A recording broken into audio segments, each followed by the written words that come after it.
యోగ్యుడు అయిన దేవ, మా స్తుతి ఆరాధనలనైనా మీకే సమర్పిస్తూ యేసయ్య నామమున అతి వినయంతో బతులాడి వేడుకుంటున్నాం తండ్రి. ఆమేన్.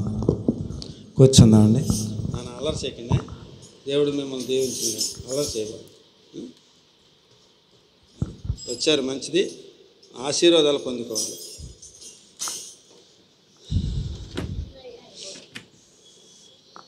ఈ సమయమున మన ప్రభువును రక్షకుడైన యేసుక్రీస్తు నామంలో మీ అందరికీ వందనాలు. మరింతవరకు పాడి ఆయన నామాన్ని మహింపరిచి ఆరాధించి ఆయన్ని స్తుతించి ఘనపరిచి ఉంటుండగా మరి ఇప్పుడు ఒక వాక్య పరిచర్యకి సమయమైంది కనుక మరి దేవునిని ప్రేమించేవారు, దేవునికి భయపడేవారు, ఈ లోకం శాశ్వతం కాదు, ఆ రాజ్యమే మనకు శాశ్వతం, అది ఆయన వలనే మనకు కలుగుతుంది అనుకునేవారు దేవునిని స్తుతిస్తారు, ఆరాధిస్తారు, దేవుని యందు భయభక్తులు కలిగి జీవిస్తారు. అటువంటి ధన్యతని ఈ భూమి మీద బ్రతికే కొద్ది దినాల్లో మనము సంపాదించుకుని ఆయన్ని స్తుతించి ఆరాధించి ఆయన మార్గంలో నడుచుకుంటూ ముందుకు సాగిపోదాం. దేవుడు వచ్చి మిమ్మల్ని, మీరు ఆరాధించిన మిమ్మల్ని అందరినీ దేవుడు దీవించిన గాక. మరి ఈ సమయంలో మరి దైవజనులు సుధాకర్ అయ్య గారు మన మధ్యన ఉన్నారు. వారు వచ్చి మనకు వాక్య పరిచర్య చేస్తారు. దేవుడు దీవించిన.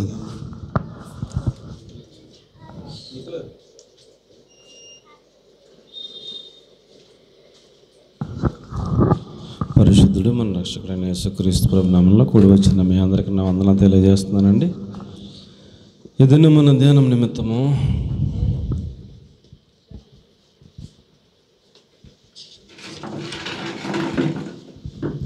ఎస్తేరు గ్రంథం 2వ అధ్యాయం 15వ వాక్యాన్ని చదువుకుందాం.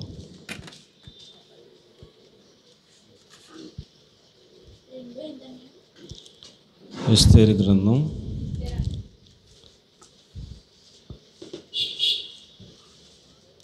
4వ అధ్యాయం 3వ వచనాన్ని చదువుకుందాం. ఎస్తేరు గ్రంథం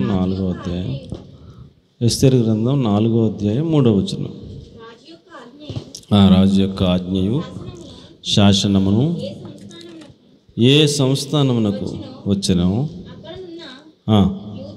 యూదులు ఉపవాసముండి మహాదుఃఖములను ఏడుపులోను రోదనములోను మునిగిన వారై అనేకులు గోనెను బూడిదను వేసుకొని పడి ఉండిరి. చాలు. తర్వాత 16వ వచనం, 4వ అధ్యాయం 16వ వచనం. నీవు పోయి షూషనునందు కనబడిన యూదులందరినీ సమాజ మందిరమునకు సమకూర్చి నా నిమిత్తం ఉపవాసముండి 3 దినములు అన్నపానములు చేయకుండుడి. నేనును నా పనికత్తెలను కూడా ఉపవాసముందుము. ప్రవేశించుట న్యాయ వ్యతిరేకమైనను నేను రాజునందుకు ప్రవేశించదను, నేను నశించదను అని మాట్లాడారు. ఎస్తేరు గ్రంథం 5వ అధ్యాయం 2వ వచనాన్ని చదువుకుందాం. రాణి అయిన ఎస్తేరు ఆవరణంలో నిలవబడి ఉండుట రాజు చూడగా ఆమె యందు అతనికి దయ పుట్టెను. దేవునికి స్తోత్రం కలుగునుగాక. చిన్న ప్రార్థన చేసుకుందాం. పరిశుద్ధము నమ్మగలిగిన మా ప్రియ పరలోకపు తండ్రి, అల్పుడును నిష్ప్రయోజకుడైన నన్ను మీరు అంగీకరించి మీ అగ్ని చేత కాల్చి పుటం వేసి పరిశుద్ధపరిచి మాకు కావలసిన ఒక ఉన్నతమైన ఉపదేశం, మహిమగలిగిన ఉపదేశం మీరే బోధకుడిగా ఉండి బోధించి మీ మహిమగల రాకడలో ఎత్తబడి వధువు సంఘంగా మమ్మల్ని అందరినీ సిద్ధపరచమని, సకల ఆటంకాలు, అగుడ్లు, నిద్రమ, తౌదేత, చిన్నపిల్లల అల్లరి యేసు నామములో వేళ్లతో పెళ్లగించి నాశనం చేస్తున్నాం. వెనుబుద్ధి పుట్టించి ఆత్మను సమ్మతి గల మనసునే శ్రమలను విడుదల చేస్తుండగా పరిశుద్ధాత్మదేవ మీరు ఈ ప్రాంతం అంతటిని మీ స్వాధీనం అందించి మీ శైలిలో, మీ స్థాయిలో మీ కార్యాలన్నీ మాలో చేయమని మీ చేతులుగా అప్పగించుకుంటూ యేసుక్రీస్తు ప్రభు నామములో ప్రార్థించి అడిగి వేడుకొని పొంది ఉన్నాం తండ్రి. ఆమేన్. ప్రియులారా, మనం చదువుకున్న వాక్య భాగంలో ఇంచుమించు 127 సంస్థానాల్లో ఉన్న యూదులందరూ ఉపవాసం ఉన్నారంట. ఏం చేశారంటండి? మన వారం ధ్యానాలలో ఈ వారం కొంచెం బ్రేక్ పడింది. మనం కీర్తనలు ధ్యానం చేస్తున్నాం. అయితే ఉపవాసం మీద కాస్త కాన్సన్ట్రేషన్ చేయాలని ఆలోచన ప్రభు ఇచ్చినందువలన ఆ ఉపవాసం గురించిన సబ్జెక్ట్ మీద ధ్యానం చేయడానికి ప్రభు కృప చూపించారు. ఈ 127 సంస్థానాల్లో ఉన్న యూదులందరూ ఉపవాసం ఉన్నారంట. గోనె బట్ట ధరించుకున్నారంట, బూడిద తల మీద వేసుకున్నారంట, కన్నీళ్లతో ప్రార్థన చేస్తున్నారంట. అంటే ప్రతి ఊర్లో 127 సంవత్సరాలు అంటే 127 రాష్ట్రాలు అనుకోండి, లేకపోతే 127 దేశాలు అనుకోండి అండి. ప్రతి రాష్ట్రంలో యూదులు అనబడిన ప్రతి వారు కూడా ఫలానా తారీఖున ఫలానా నెలలో మిమ్మల్ని అందరినీ చంపేస్తారని ఒక శాసనం వస్తే అందరూ ఉపవాసం ఉండి ప్రార్థన చేస్తున్నారు. ఆ విషయం మొర్దెకై కూడా రాణికి తెలియపరిచాడు. ఇలా శాసనం విడుదలైంది, మొత్తం 127 సంవత్సరాలు అందరూ ఉపవాసం ఉన్నారు, నేను కూడా ఉపవాసం ఉన్నాను. ఈ సమయంలో నీవు మౌనంగా ఉంటే నీవు నీ ఇంటి వారు నశించిపోతారు, ఇందు నిమిత్తమే ఒకవేళ నువ్వు రాణి అయ్యావేమో అని ఘాటుగా ఒక లేఖ రాసి పంపించాడు. ఆమె ఏంటి విషయం ఏంటని కనుక్కోవడానికి తన దగ్గర ఉన్న అధికారులను పంపించారు. అధికారులు చూస్తే మొర్దెకై కూడా బూడిద చల్లుకున్నాడు, నెత్తి మీద గోనె పట్ట ధరించుకున్నాడు, ఏడ్చి అంగలార్చి ప్రార్థన చేస్తున్నాడు. వెళ్ళి చెప్పారు, ఇలా ఉందమ్మా రాణిగారు, మొర్దెకై ఇలాగ ఉన్నాడని. అంటే ఒక చక్కని కొత్త వస్త్రాలు ఇచ్చి పంపించింది.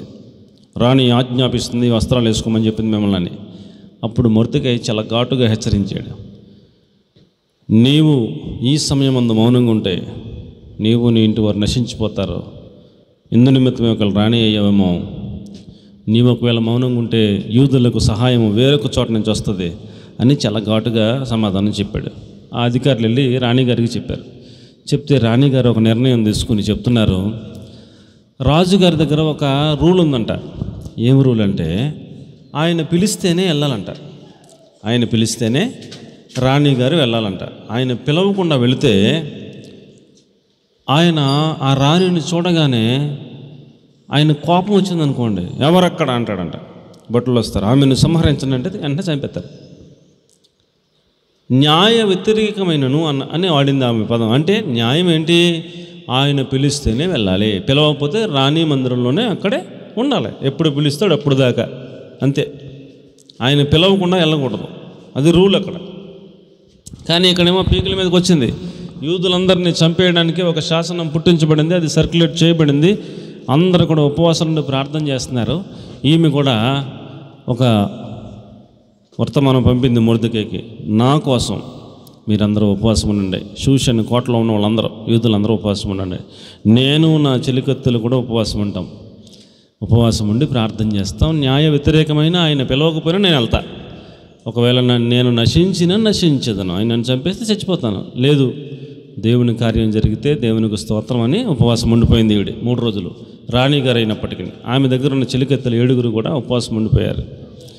ఆమె కోసం షూషన్ కోటలో ఉన్న యూదులందరూ ఉపవాసం ఉన్నారు. మొర్దెకై ఉపవాసం ఉన్నాడు. 127 సంవత్సరాల్లో ఉన్న మొత్తం యూదులందరూ ఉపవాసం ఉన్నారు. తేలిన ఫలితార్థం ఏంటంటే 5:2 ఆమె రాజు దగ్గరికి వెళ్ళిందంట. రాజు దగ్గరికి వెళ్ళగానే ఆయన రాణిని చూడగానే రాజుగారికి దయ పుట్టెను అన్నాడు. దేవునికి బిగ్గరగా స్తోత్రం చెప్పండి, హల్లెలూయా. రాజుగారికి దయ పుట్టిందంట. అదే కోపం వస్తే ఆమెను సంహరించండి, నేను పిలవకుండా ఎందుకు వచ్చారు అని కోపపడ్డాడు అనుకోండి, అంతే, అక్కడతో అయిపోయినట్టే చాప్టర్. నశించదను అన్న పదం అక్కడ నెరవేరిపోద్ది అనమాట. కాబట్టి ఆయనకు ఏం పుట్టిందంటే ఆమెను చూడగానే దయ పుట్టెను. ఆయన వెంటనే లేచి నవ్వుతూ ఆమె వద్దకు వెళ్ళి, రండి రాణిగారు అని చెప్పి తీసుకెళ్ళి సింహాసనం మీద కూర్చోబెట్టి, రాణిమైన ఇస్తారు, నీ కోరిక ఏమిటి, మీరు ఎందుకు వచ్చారు, మీ కోరిక ఏంటి చెప్పండి, రాజ్యంలో సగం మట్టుకు నీకు ఏమన్నా ఇచ్చేస్తాను అని చాలా ప్రేమగా మాట్లాడేస్తున్నాడు. చాలా దయ పుట్టేసింది ఆయనకి ఆమెను చూడగానే. ఇందు నిమిత్తం దేవుడు మనకు తెలియచేయాలని ఆశపడుతున్న ఒక మాట ఏమిటంటే, మనం కూడా ఉపవాసం ఉంటే మనలను ఎవరు చూస్తే వారికి దయ పుట్టేలాగా దేవుడు చేస్తాడు. దేవునికి స్తోత్రం కలుగనగా. మనల్ని ఎవరు చూస్తే వాళ్ళకి ఏం పుట్టిస్తాడు దేవుడు? దయ పుట్టిస్తాడు. దేవుడు దయ లేకపోతే తిన్న అన్నం అరిగించుకోలేము. దేవుడు దయ లేకపోతే అసలు ఆకలే పుట్టదు. ఏమండి? దేవుడు దయ లేకపోతే అసలు ఆకలే పుట్టదు. ఒక ఆయన ఆకలి అసలు వేయట్లేదంట. కొన్ని రోజులు చూశాడు, ఆకలి ఇట్లా ఒక ఇడ్లీ కూడా తినేంత ఆకలి పుడతలేదు ఆయనకి. అలాగే తినకుండా ఉంటే ఎన్ని రోజులు ఉంటాడా? ఎన్ని రోజులు ఉంటాడండి? ఇలాగ ఉండేవాడు కొన్ని రోజులకి ఇలాగ అవుతున్నాడు. ఎందుకన్నా మంచిదని హాస్పిటల్కి వెళ్ళాడు. హాస్పిటల్కి వెళ్తే అలా అన్ని చెకప్లు చేసి ఒక 7,000 రూపాయల మందులు రాస్తే 7,000 రూపాయల మందులు మింగాక 2 ఇడ్లీ తిన్నాడంట. సంతోషంగా మళ్ళీ డాక్టర్ దగ్గరికి వెళ్ళి, అయ్యా 2 ఇడ్లీలు తినే అంత ఆకలి వచ్చింది, మీకు వందనాలు బాబు అని ఆయనకి చాలా థ్యాంక్స్ చెప్పి చాలా సంతోషపడిపోయాడంట. అంటే మనకి ఆకలే పుట్టలేదు అనుకోండి, ఏం చేస్తాం? ఇంకా ఆకలే పుట్టకపోతే ఏం చేస్తాం? తింటాకేం ఉండదు, తినకపోతే నీరసం అయిపోతాం రోజు రోజుకి కదా. ఆకలి పుట్టాలన్నా దేవుని దయ ఉండాలి. తిన్నది అరగాలన్నా చాలామంది తింటారు, తిన్నది ఏమవుదో అరగదు. గ్యాస్ ప్రాబ్లం, ఆ నొప్పి, ఈ నొప్పి, తలకాయ పోటు, విరోచనాలు, రకరకాల ప్రాబ్లమ్స్ ఉంటాయి. అలా కాకుండా దేవుని దయ లేకపోతే మనం ఏమీ ఎందుకు పనికిరాం. అలాంటి దేవుని దయ మన మీద ఉండాలి అంటే మనం ఖచ్చితంగా, మనుషుల దయ కూడా మన మీద ఉండాలంటే మనం ఏం చేయాలంటాడు? మన యొక్క కష్టంలో, కష్టకాలంలో, ఇబ్బంది కాలంలో, ఇరుకు కాలంలో, శోధన కాలంలో మనం ఉపవాసం ఉండటం వలన దేవుని దయ మన మీదకి వస్తుందని దేవుని వాక్యం తెలియజేస్తూ ఉంది. ఆయన దయ మన మీదకి వస్తే మన కార్యం సఫలమవుతుంది. దేవునికి స్తోత్రం కలుగునుగాక. హల్లెలూయా. మొదటి మాట ఏమిటనగా, దేవుని దయ మన మీదకి వచ్చి మనలను ఎలాగ మారుస్తుంది అనే ఒక పాఠాన్ని మనం నేర్చుకునే నిమిత్తం తీతు పత్రిక 3వ అధ్యాయం 4-5 వచనాలు.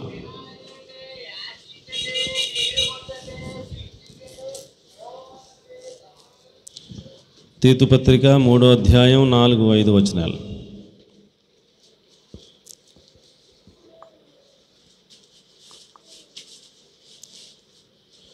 ఎంతసేపా?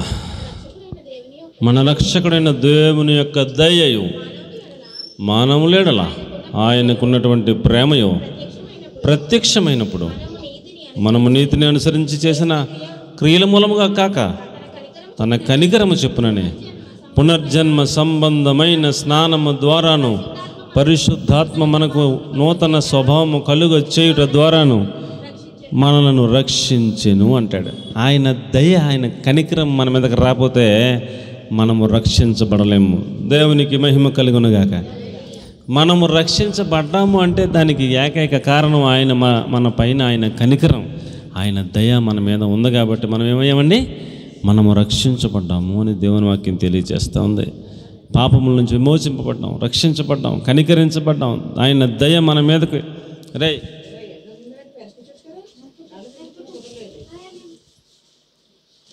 ఆయన దయ మన మీదకి వచ్చింది కాబట్టి మనలను ఆయన రక్షించాడు అని దేవుని వాక్యం తెలియజేస్తూ ఉంది.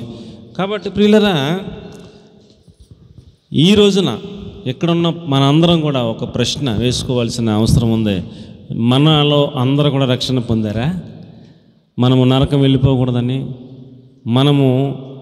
మనం చేసిన పాపముల నిమిత్తం మన మీదకి రావాల్సిన ఆ శిక్ష, ఆ యొక్క తీర్పు ఏదైతే ఉందో ఆ తీర్పును యేసుప్రభువే తన శరీరం మీద వేసుకుని మనకు బదులుగా ఆయనే శిలువ మరణం పొంది మన పాపములన్నీ క్షమించుటకు కావలసిన ప్రాయశ్చిత్తాన్ని చేసి ఆయన యందు విశ్వాసం ఉంచితే చాలు, ఆయన యొద్దకు వచ్చి ప్రభువా నా పాపాలు కడిగి పరిశుద్ధపరిచి నన్ను రక్షించు ప్రభువా అని మోకరించి విశ్వాసంతో ప్రార్థన చేస్తే చాలు, నిన్ను రక్షించడానికి ఆయన ప్రణాళిక సిద్ధపరిచి ఆయన నీ కొరకు దయగలిగిన వాడై, కరుణ కలిగిన వాడై నిన్ను రక్షించడానికి సకల ఏర్పాట్లు చేసి పెట్టాడు. దేవునికి స్తోత్రం కలుగునుగాక.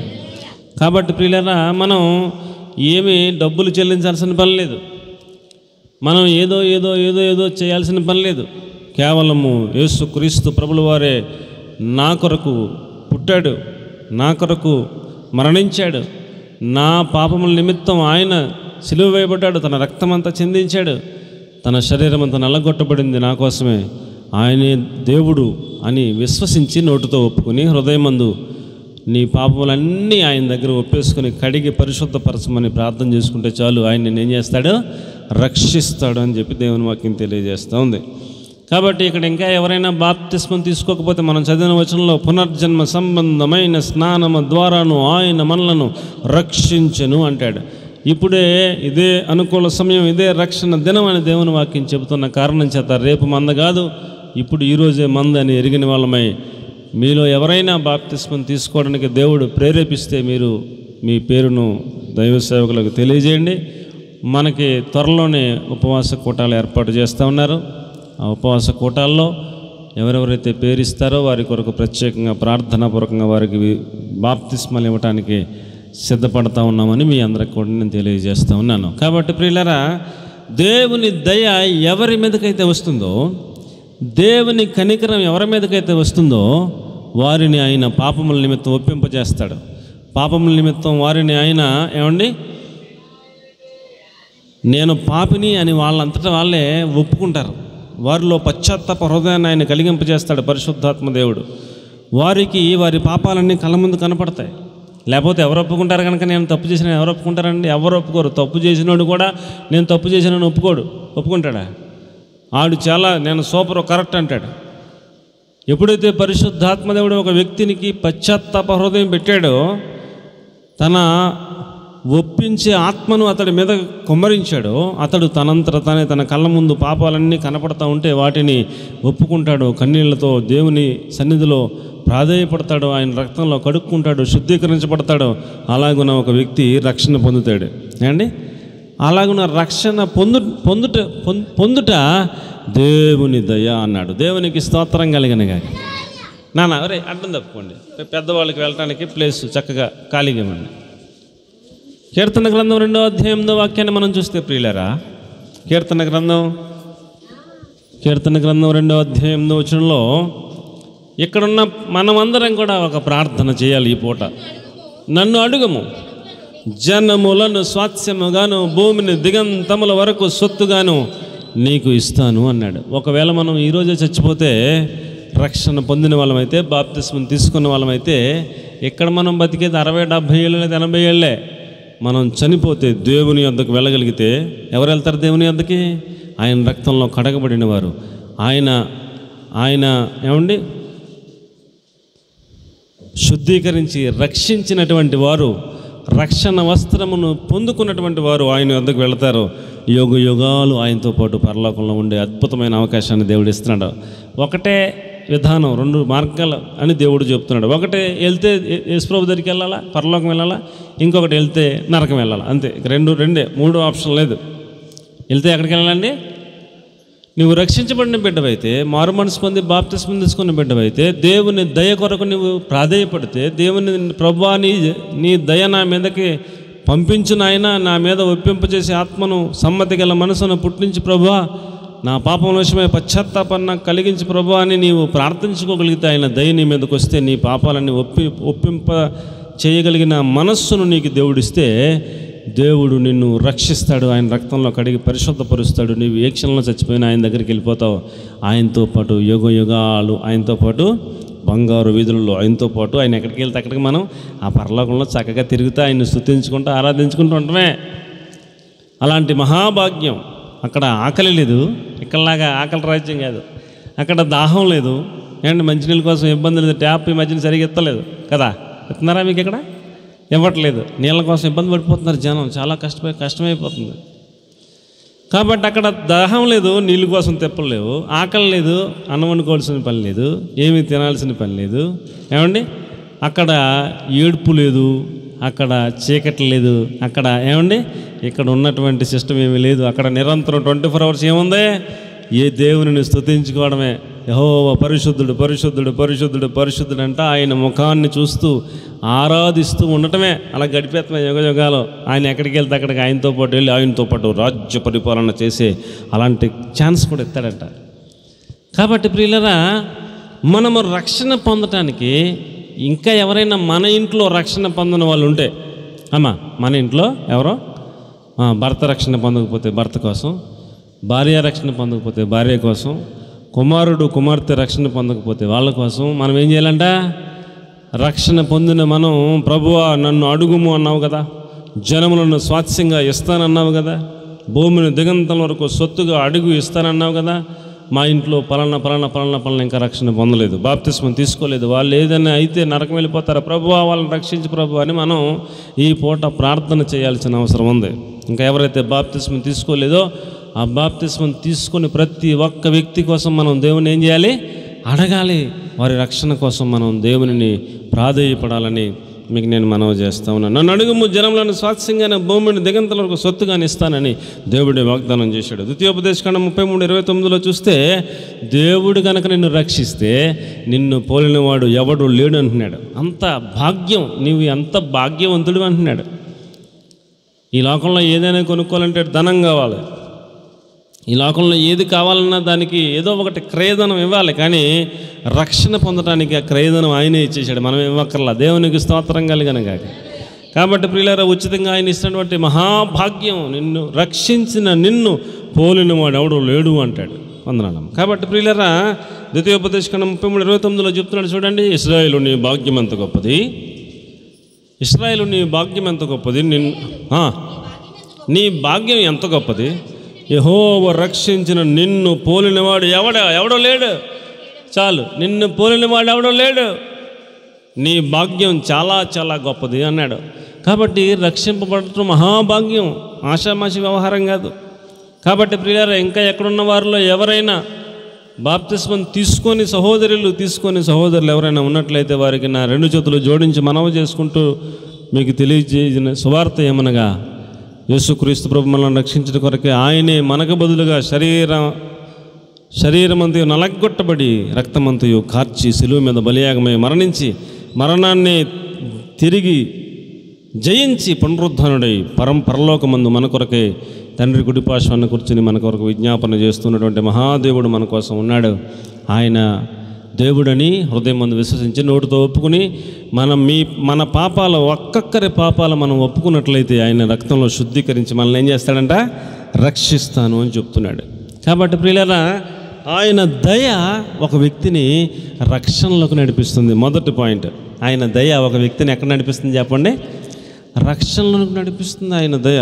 కాబట్టి మనము ఏం కోరుకోవాలి అంటే, ఉపవాసం ఉండి ప్రార్థనలు చేసినప్పుడల్లా, ప్రభువా నన్ను రక్షించిన ఆయన, నీ రక్షణ కోసం నువ్వు ఉపవాసం ఉండాలి సుమా. మామూలుగా అయితే మనకు పశ్చాత్తాప హృదయం రాదు. మన పాపముల నిమిత్తం మనం పశ్చాత్తాపపడేంత ప్రార్థన నడిపింపు మనకు రాదు. మన రక్షణ కొరకు మనం ఉపవాసం ఉండి దేవుని అడగాల్సిన అవసరం ఉంది. మనం రక్షింపబడిన తర్వాత కూడా అనేకుల రక్షణ కోసం మనం ఏం చేయాలి, ఉపవాసం ఉండి ఆయనను అడగాలి, ప్రభువా నా స్నేహితులందరినీ రక్షించు ప్రభువా. ఒక భక్తుడు, ఆయనకి 5 స్నేహితులు ఉన్నారంట. ఆ 5 స్నేహితులను రక్షించు ప్రభువా అని ప్రార్థన చేయడం మొదలుపెట్టాడంట. 5 సంవత్సరాలు ప్రార్థన చేశాక ఒక స్నేహితుడు రక్షణ పొందాడంట. ఒక్క స్నేహితుడు రక్షణ పొందాడని డైరీలో రాసుకున్నాడంట. మళ్ళా ఇంకో 5 సంవత్సరాలు అంటే 10 సంవత్సరాలు అయ్యేసరికి 2 ఆయన రక్షణ పొందాడంట. 10 సంవత్సరాలకి 2 రక్షణ పొందాడని రాసుకున్నాడంట. 15 సంవత్సరాలకు ఇంకొక ఆయన రక్షణ పొందాడంట, డైరీలో రాసుకున్నాడంట తారీఖు. 20 సంవత్సరాలు ఇంకొక ఆయన రక్షణ పొందాడంట, డైరీలో రాసుకున్నాడంట. 25వ సంవత్సరం ఇంకా కాస్తంత కొన్ని రోజులు ఉందనగా చచ్చిపోయాడు ఆయన. 5వ ఆయన రక్షణ పొందలేదని రాసుకున్నాడంట. అది మరుసటి రోజున తర్వాత ఎప్పుడు చచ్చిపోయాడు. చనిపోయినప్పుడు ఆ కార్యక్రమానికి వచ్చినట్టు 5వ ఆయన వచ్చి ఆ డైరీ చూసి, ఆ సాక్ష్యం చూసి, అది మీ ఇలా ప్రార్థన చేశాడు ఈయన, 4 స్నేహితులు రక్షణ పొందారు, 5వ అని ఫలానా పేరుని రాత్తారు కదా, అవన్నీ చదువుకుని ఆ సమాధి దగ్గరే పశ్చాత్తాపడి దేవుని ఆత్మ అతడి మీదకి దిగ్గ కన్నీరు కార్చి పొర్లి ఏడ్చి పాపాలను ఒప్పుకుని రక్షణ పొందాడంట. ఆయన ప్రార్థన వృధాగా పోలేదు. 5 రక్షణ పొందారు. మనం కూడా మన ఇంట్లో ఇంకా రక్షణ ఎవరు పొందలేదు, ఎవరు బాప్తిస్మం తీసుకోలేదు, వాళ్ళ నరకం వెళ్ళిపోతే మనకి ఎంత బాధ అండి. మన ఇంట్లో ఎవరైనా ఒకరు ఆర్థిక ఇబ్బందుల్లో ఉంటేనే మనం తట్టుకోలేం కదా. మనకి చేతనైతే ఏదో ఒకటి సహాయం చేస్తాం కదా ఏమండి. వాళ్ళకు పూట కూర వండుకోలేదు అంటేనే అరేరే అనిపిస్తుంది కదా మనకి కదా ఏమండి. ఏదో మనకి చేతనైందే బియ్యం పట్టుకెళ్ళి ఇవ్వటం ఏదో ఒకటి చేస్తాం కదా ఏమండి. మరి మనం పరలోకం వెళ్ళిపోతామండి, మన పక్కన నరకం వెళ్ళిపోతుంటే మరి ఎంత బాధ. మన ఇంట్లోనే మనం పరలోకం వెళుతూ మన కుమార్తె నరకం వెళ్ళిపోతే పరిస్థితుల్లో ఉంటే మనం ఉపవాసం ఉండొద్దా చెప్పండి. ఉపవాసం ఉండాలా. ఉండి ఏం చేయాలి, ప్రభువుని ప్రార్థన చేయాలి, ఆయన రక్షించమని వేడుకోవాలి. ప్రభువు రక్షించే కార్యక్రమం చేస్తాడు. ఆయన దయ మన ఎడల చూపిస్తాడని మీకు నేను మనవి చేస్తూ ఉన్నాను. కాబట్టి ప్రియులారా, లోకాసువార్త 7వ అధ్యాయం 50వ వచనంలో ఒక సహోదరి పాపాత్మురాలు అని రాశారు. ఆవిడ గురించి ఇచ్చిన ఆ యొక్క వివరణ ఏంటంటే ఆవిడ పాపాత్మురాలు. ఆవిడ యేసుప్రభు ఒక ఇంట్లో ఉన్నాడని తెలిసి అక్కడికి వచ్చి ఆయన కూర్చుని ఉంటే ఆయన పాదాల దగ్గర కూర్చుని కన్నీళ్లతో ఆయన పాదాలన్నీ కడిగేసిందంట. కన్నీళ్లతో అంటే ఆమెలో పశ్చాత్తాపం వచ్చేస్తూ ఉంది. తన పాపాలన్నీ గుర్తుకొస్తూ ఉన్నాయి, కళ్ళ ముందు కనపడుతూ ఉన్నాయి. ఏడుస్తూ పాపాలన్నీ ఒప్పేసుకుంటూ ఉంది. కన్నీళ్లతో పాదాలు కడిగేసింది, తల వెంట్రుకలతో పాదాలు తుడిచింది, పాదాలు ముద్దు పెట్టుకుంటూ ఉంది, అత్తరు పోస్తూ ఉంది అండి. అప్పుడు ఆ ఇంటికి భోజనానికి పిలిచినటువంటి ఒక వ్యక్తి ఆయన అనుకుంటున్నాడు మనసులో, ఈమె ఎంత పాపాత్మరాలో, తెలిస్తే దగ్గరికి చేరనవ్వకుండా ఉంది యేసుప్రభు. యేసుప్రభుకి ఏం తెలుస్తలేదు అనుకుంటే యేసుప్రభు అన్నాడు, నాన్న నువ్వు నన్ను భోజనానికి పిలిచావు, కానీ నాకు కాళ్ళు కడుక్కోవడానికి మంచి లేవలా. కానీ ఆమె తన కన్నీళ్లతో నా పాదములను కడుగుతూ ఉంది. నీవు నా పాదాలను ముద్దు పెట్టుకోలేదు, కానీ తాను వచ్చినప్పటి నుంచి ముద్దు పెట్టుకోవడం ఆపలేదు. ఆమె నన్ను విస్తారంగా ప్రేమించింది, ఆమె విస్తార పాపాలను నేను క్షమించేశాను, ఆమెను రక్షించానని చెప్తున్నాడు. ఆయన అంటాడు, నీ విశ్వాసము నిన్ను రక్షించిందమ్మా, నెమ్మది గలదానవై వెళ్ళు అంటాడు. అందుకైన నీ విశ్వాసం నిన్ను రక్షించను, సమాధానము గలదానవై వెళ్ళుము అని ఆ స్త్రీతో చెప్తున్నాడు. ఆమె విశ్వాసం ఏంటి? నేను పాపాత్మరాల్ని, నేను దుర్మార్గురాల్ని, నేను చేసిన పాపాలకు అంతులేదు, కానీ యేసుప్రభు పాదాలకు కడిగితే, ఆయన పాదాలు తుడిచి ముద్దు పెట్టుకుంటే నా పాపాలన్నీ కడిగేస్తాడు, పరిశుద్ధపరుస్తాడు, నాకు పరలోక రాజ్యం ఇస్తాడనే ఒక విశ్వాసంతో పరుగును వచ్చింది. ఆయన పాదాల దగ్గర పడింది, పాపాలన్నీ ఒప్పుకుంది. ఆమె విశ్వాసాన్ని చూసిన ప్రభు అండి, ఆ ఇంటికి పిలిచిన శిష్యుడు ఆమె పైరూపాన్ని చూస్తున్నాడు. ఆమె ఒక పాపాత్మురాలని పైరూపాన్ని చూస్తున్నాడు. యేసుప్రభు లోపల పశ్చాత్తాపాన్ని చూస్తున్నాడు. దేవునికి స్తోత్రం కలిగినగాక. ప్రియులారా, లోకస్తులు మన పైరూపాన్ని చూస్తారు, యేసుప్రభు మన పశ్చాత్తాపాన్ని, మన హృదయాన్ని చూస్తాడు. మీరు కనుక పశ్చాత్తాప పడగలిగితే, ఆ విశ్వాసంతో మీ పాపాలను ఒప్పుకోగలిగితే, ఆయన అంటా ఉన్నాడు, అమ్మా నీ విశ్వాసము నిన్ను రక్షించింది, సమాధానము గలదానవై వీళ్ళమ్మా అని చెప్పాడు. సమాధానం ఇచ్చాడు, పాపాలన్నీ కడిగాడు, శుద్ధీకరించాడు, పవిత్రపరిచాడు, సమాధానం కలిగింది. ఇక పాపము చేయకుండా ఒక నిర్ణయం తీసుకుని వెళ్ళింది, పరలోక రాజ్యంలో వారసురాలు అయిపోయిందని మీకు నేను మనవి చేస్తున్నాను. ఒక చోట దేవుడు అంటాడు, భక్తి చేస్తూ పెద్ద పెద్ద భక్తులమని చెప్పుకునే మీరు రేపొద్దున పరలోకం వస్తారో గ్యారెంటీ లేదు, కానీ పరలోక రాజ్యంలో వేశ్యలు అండి, దొంగలు ఫస్ట్ లైన్లో ఉంటారా బాబు, వాళ్ళకి పశ్చాత్తాపం వచ్చేస్తుంది, గోలబెట్టి ఏడుతున్నారు, మేము చేసిన తప్పులన్నీ మన్నించి ప్రభు అని కన్యలతో మోకాళ్ళ మీద పడి దేవుడిని ప్రాధేయపడుతున్నారు. దేవుడు వాళ్ళని కడిగి పరిశుద్ధపరిచిన తర్వాత మళ్ళీ దొంగతనం చేయట్లేదు, మళ్ళీ వ్యభిచారం చేయట్లేదు, ఖచ్చితంగా బతికి పరలోకం వచ్చేస్తున్నారు. మీరు ఫస్ట్ నుంచి భక్తిగా ఉన్నామని అసలుకే మోసం చేసుకుని మీరు అసలు వస్తారా తెలదరా బాబు, బాగా బతకండి, జాగ్రత్తగా చూసుకోండి ఆత్మీయ జీవితాన్ని అని చెప్తున్నాడు దేవుడు. కాబట్టి ప్రియులరా, ఆయన ఎటువంటి వారినైనా రక్షిస్తాడు అనేది మనం గమనించాలని మీకు నేను మనవి చేస్తూ ఉన్నాను. మన రక్షణ కొరకు మనం మొట్టమొదటి పాయింట్ ఉపవాసం ఉండాలి అని చెప్తున్నాడు. కాబట్టి మీకు ఎప్పుడు వీలైతేప్పుడు ఏం చేద్దాం, ఈ కాడి నుంచి మనకి ఎప్పుడు వీలైతేప్పుడు మనం ఏం చేద్దాం, ఈ కాడి నుంచి ఉపవాసం ఉండటానికి, వారంలో ఒక పూట అయినా ఉపవాసం ఉండటానికి ఒక తీర్మానం ఈ పూట చేసుకోమని మీ అందరికీ మనవి చేస్తున్నాను. ఉపవాసం ఎందుకు ఉండాలి? మన రక్షణ కొరకు ఉపవాసం ఉండాలి. ఉపవాసం ఎందుకు ఉండాలి? మన పిల్లల ఆరోగ్యం బాగోకపోతే ఉపవాసం ఉండాలి కదా. మన పిల్లలకి ఆరోగ్యం బాగోకపోతే మనం ఏం చేయాలండి? ఉపవాసం ఉండి ప్రార్థన చేస్తే ఆరోగ్యం బాగైపోతుంది. దేవునికి స్తోత్రం కలిగినగాక. ఏ సమస్య వచ్చినా సమస్య కోసం ఏం చేయాలి? ఉపవాసం అంటూ నేర్చుకోవాలి. దెయ్యములను వదిలించాలంటే ఏం చేయాలి? ఉపవాసం ఉండాలి. ప్రతి దానికి ఒకటే సొల్యూషన్. ఈ లోకంలో జీవిస్తున్నంతకాలం మనకు వచ్చిన ప్రతి సమస్యకి, ప్రతి విడుదలకి మూలం ఏమిటంటే ఉపవాస ప్రార్థన. అంత శక్తిగా ఉంటుందని, అంత బలాన్ని ఇస్తుందని దేవుడి వాక్యంలో చెప్పటం మనం చూస్తూ ఉన్నాం. ఈ పూటకు దేవుడు మనకిచ్చిన ఉపవాసం అనే ఈ సబ్జెక్ట్లో ఒక మాట, ఉపవాసం ఉన్న కారణం చేత ఎస్తేరును చూడగానే రాజుగారికి ఏం పుట్టిందంట? దయ పుట్టింది అన్న పాయింట్ మీద మనం ధ్యానం చేస్తున్నాం. ఆయన దయ ఒక వ్యక్తిని రక్షణలోకి నడిపిస్తుందని మీకు నేను మనవి చేస్తూ ఉన్నాను. కాబట్టి ఆయన దయ నీ మీదకి ఇంకా రాలేదా? ఇంకా నీవు రక్షణ పొందలేదా? మరి ఇప్పుడు మనం ఏం చేయాలి?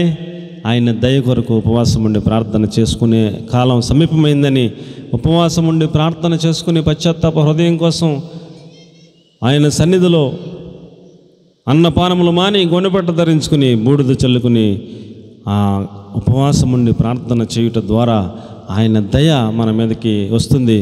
మనలను మనం పశ్చాత్తాప హృదయంతో మనం ఒప్పుకున్నప్పుడు ఆయన మనల్ని రక్షిస్తానని తెలియజేస్తా ఉన్నాడని మీ అందరికీ కూడా నేను మనవి చేస్తూ ఉన్నాను. దేవునికి స్తోత్రం కలుగునుగాక. హల్లెలూయా. మొదటి పాయింట్, మనం ఉపవాసం ఉన్నప్పుడు ఆయన దయ మన మీదకి రావాలి అంటే ఆయన దయ వచ్చినట్లుగా ఎలాగా మనకు తెలుస్తుంది? ఆయన దయ మనల్ని ఏం చేస్తుందండి? రక్షణలోనికి నడిపిస్తుంది. రక్షణ అనుభవంలోకి మనం నడిపించబడతాం. ఏమండి, మారు మనసు పొందారా? పొందామండి. రక్షింపబడ్డారా? రక్షింపబడ్డామండి. కొన్ని రక్షింపబడిన సూచనలు ఏమండి, రక్షణ పొందిన ఆ వాళ్ళకు ఏమీ కనపడదు. పైకి మాత్రం రక్షణ పొందామండి, మారు మనసు పొందామండి అంటారు. రక్షింపబడినట్టుగా వారిలో ఏమండి లక్షణాలు ఏమీ కనపడవు. అలాగుంటే కుదరదు. రక్షణ పొందిన వారు ప్రత్యేకంగా కనపడతారు. వారి యొక్క జీవితం ప్రత్యేకంగా కనపడుతుంది. దేవునికి స్తోత్రం కలుగును గాక. ఇంకెక్కువ చెప్పలేను. రెండవ మాట, దేవుని దయ మన మీదకి రావాలంటే మనకు ముందుగా సుబుద్ధి ఉండాలి. ఏముండాలి చెప్పండి?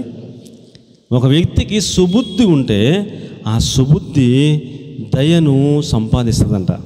సుబుద్ధి ఏం సంపాదిస్తుందంటండి? దయను సంపాదిస్తుందంట. కాబట్టి దేవుని దయ మన మీదకి రావాలంటే, మనుషుల దయ మన మీదకి రావాలంటే, ఆ దయ రావడానికి ముందు మనకేముండాలంటాడు? సుబుద్ధి ఉండాలి అంటున్నాడు. నా మాటలు అర్థమవుతున్నాయండి? నా మాటలు అర్థమవుతున్నాయా? దేవుని దయ మన మీదకి రావాలి, మనం రక్షణ పొందాలంటే మనం ఖచ్చితంగా ఉపవాసం ఉండాలి అనేది ఒక పాయింట్. మొదటి పాయింట్ మనం ఆలోచన చేసాం. కాబట్టి ఒక తీర్మానంలోకి ఎవరైనా మనందరం కూడా ఒక తీర్మానం తీసుకుందాం. మొదటి పాయింట్ విషయంలో రక్షణ పొందిన వారేమో ప్రభువా ఇంకా అనేక మందిని రక్షించు ప్రభు అని ఉపవాసం ఉండి ప్రార్థనలు చేద్దాం. రక్షణ పొందని వారు ఉపవాసం ఉండి ప్రభువాను రక్షించు ప్రభు అని, దయ నా మీదకి రాని ప్రభు అని గోజాడి రక్షణను సంపాదించుకుందాం. ఇది చాలా ప్రాముఖ్యమైనది. రెండవ పాయింట్, మనకి దేవుని దయ మన మీదకి రావాలంటే ముందుగా మనకి సుబుద్ధి ఉండాలి అన్నాడు. సుబుద్ధి కోసం ఇప్పుడు ఏం చేయాలి? సుబుద్ధి కోసం ఉపవాసం ఉండాలి. ఎందుకోసం ఉపవాసం ఉండాలి చెప్పండి? మొదటిది రక్షణ కోసం ఉపవాసం ఉండాలి. చెప్పండి. మొదటిది దేనికోసం ఉపవాసం ఉండాలి? రక్షించు ప్రభువా అనే ఉపవాసం ఉండాలి. రెండవది సుబుద్ధిని దయచేయి ప్రభువా అనే ఉపవాసం ఉండాలి. ఏమి దయచేయమని ఉపవాసం ఉండాలండి? సుబుద్ధి కోసం ఉపవాసం ఉండాలి. సుబుద్ధి అంటే ఏమిటి అసలు సుబుద్ధి వలన ఏమిటి ప్రయోజనం అని అంటే, ఎవరికైతే సుబుద్ధి ఉంటుందో వారికి దేవుడు తోడుగా ఉంటాడంట. దేవునికి స్తోత్రం కలిగను గాక. హల్లెలూయా. కాబట్టి నీకు కనుక సుబుద్ధి ఉంటే, నాకు కనుక సుబుద్ధి ఉంటే దేవుడే మనకు తోడుగా ఉంటాడు అని దేవుని వాక్యం తెలియజేస్తా ఉంది. చూడండి, 1వ సమూయేలు గ్రంథం 1వ సమూయేలు గ్రంథం 18వ అధ్యాయం, కొంచెం లోపలికి వెళ్ళిపోండి, కుర్చీలు ఉన్నాయి కదా. 1వ సమూయేలు గ్రంథం 18వ అధ్యాయం 14వ వచనం, యెహోవా దావీదుకు తోడుగా ఉన్నాడు, యెహోవా దావీదు సుబుద్ధి కలిగి పని చేసుకుంటూ వచ్చాడు అని రాశాడు. మరియు దావీదు సమస్త విషయములలో సుబుద్ధి కలిగి ప్రవర్తించు వచ్చెను, యెహోవా అతనికి తోడుగా ఉన్నాడు అంటాడు. నీవు గనక రక్షింపబడిన బిడ్డవైతే, నా మాట్లాడకండి, నువ్వు గనక మొదటి పాయింట్ ఏంటి? రక్షింపబడిన బిడ్డవైతే నీవు సుబుద్ధిని సంపాదించుకోవాలి. ఖచ్చితంగా ఏం సంపాదించుకోవాలండి? చెప్పండి, ఏం సంపాదించుకోవాలి చెప్పండి? నేను రక్షణ పొందిన బిడ్డనైతే, నీవు రక్షణ పొందిన బిడ్డవైతే నీకు తర్వాత స్టెప్, రెండో మెట్లో ఏమి సంపాదించుకోవాలంటే నీవు సుబుద్ధిని సంపాదించుకోవాలి. సుబుద్ధి కోసం నీవు ఉపవాసం ఉండాలి. సుబుద్ధిని దేవుని దగ్గర నుంచి పొందుకోవాలి. సుబుద్ధి కలిగి ప్రవర్తించడం నేర్చుకోవాలి. అప్పుడు దేవుని దయ నీ మీదకి వస్తుంది. దేవుని దయ నీ మీద ఉంటుంది. ఆయన నీకు తోడుగా ఉంటాడు. నీ పక్షంగా ఆయన కార్యాలు చేస్తూ ఉంటాడు. కాబట్టి మనకి సుబుద్ధి అవసరం. ఏమవసరం అండి? సుబుద్ధి అవసరం. రైట్. సుబుద్ధి అంటే ఏంటో చాలా విషయాలు ఉంటాయి, కానీ అన్నీ చెప్తే ఒక్క మాటకి అయిపోద్ది టైం అంతా. సుబుద్ధి అంటే ఏమిటో 2-3 మాటలు మీకు అలాగా పైన చెప్తాను, చాలా జాగ్రత్తగా ఆలకించమని మనవి చేస్తూ ఉన్నాను. సుబుద్ధి అంటే కృతజ్ఞత కలిగి ఉండటం. అందరూ చెప్పండి. సుబుద్ధి అంటే ఏమిటండి? కృతజ్ఞత కలిగి ఉండటం. ఏమిటండి చెప్పండి? కృతజ్ఞత కలిగి ఉండటం. దానిని సుబుద్ధి అని బైబిల్లో వివరణ ఇచ్చాడు అండి. అబీగయిలు అనండి ఒకసారి. ఏమైనా పెట్టుబడి ఏమన్నా డబ్బులు అయినా కట్టాలా? అబీగయిలు అనండి. అందరూ చెప్పండి. అబీగయిలు అనండి. అబీగయిలు అనే ఒక స్త్రీ ఉన్నారు. ఆమెకు భర్త ఒక ఆయన ఉన్నాడు. నాబాలు. భర్త ఒక ఆయన ఉన్నాడు, ఆయన పేరు నాబాలు. అతగాడు మోటివాడు అని రాయబడి ఉంది. ఈ నాబాలుకి చాలా మందలు ఉన్నాయంట. ఏమున్నాయంటండి? ఏమున్నాయి? చాలా గొర్రెలు మందలు ఉన్నాయంటండి. ఆ మందలు కాయడానికి కాపర్లు ఉన్నారంటండి. వీళ్ళు ఒక కొండ మీద ఉన్నారు. ఆ కొండ మీద నుంచి మేపుకుంటూ ఇంకో కొండ మీదకి వెళ్ళిపోయారు. ఎక్కడికి వెళ్ళిపోయారండి? ఇంకో కొండ మీదకి వెళ్ళిపోయారు. ఆ కొండ దావీదు చేతులు